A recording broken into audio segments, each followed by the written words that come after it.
elle est nulle. Plus d'un Français sur 3 n'a pas choisi ou a refusé de choisir hier entre les deux candidats. D'ailleurs, Emmanuel Macron en a tiré les leçons en reconnaissant que son élection n'est pas un blanc.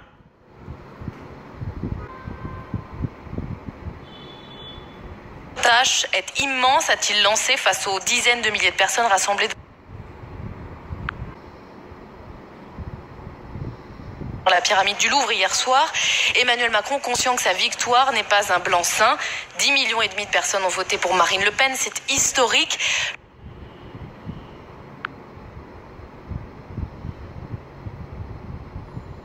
Simplement avoir lieu entre jeudi, jour de la proclamation officielle des résultats par le Conseil constitutionnel, et dimanche donc.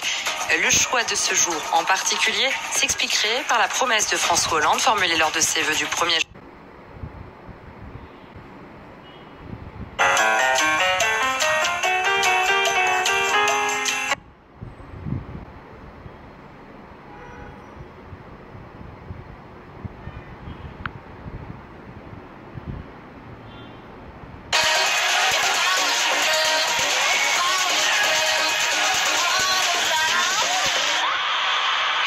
Écoute, c'est un classique sur Urban 3. Yeah, monte le son.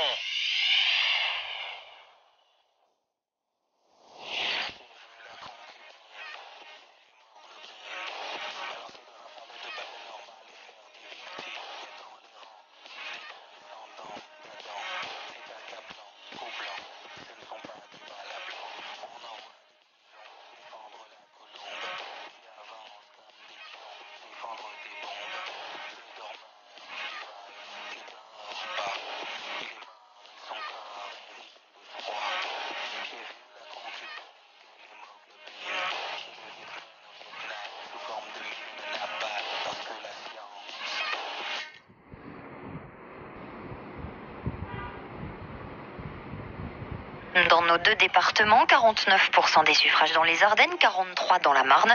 Dans certaines villes, elle arrive même en tête. C'est le cas à Nouzonville et Tarzy dans les Ardennes ou encore Mourmelon, Fismes et Montmirail dans la Marne.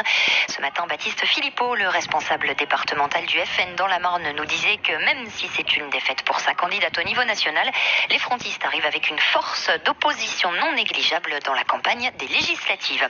En tout cas, chez les Républicains, le président de la région Grand Est, Philippe Richert, a certes félicité Emmanuel Macron. Il avait d'ailleurs appelé au Front républicain, mais aujourd'hui il pense aux législatives et pour lui il faut une union, mais une union de droite. C'est également ce que nous disait à l'instant Patrick Faustier. Même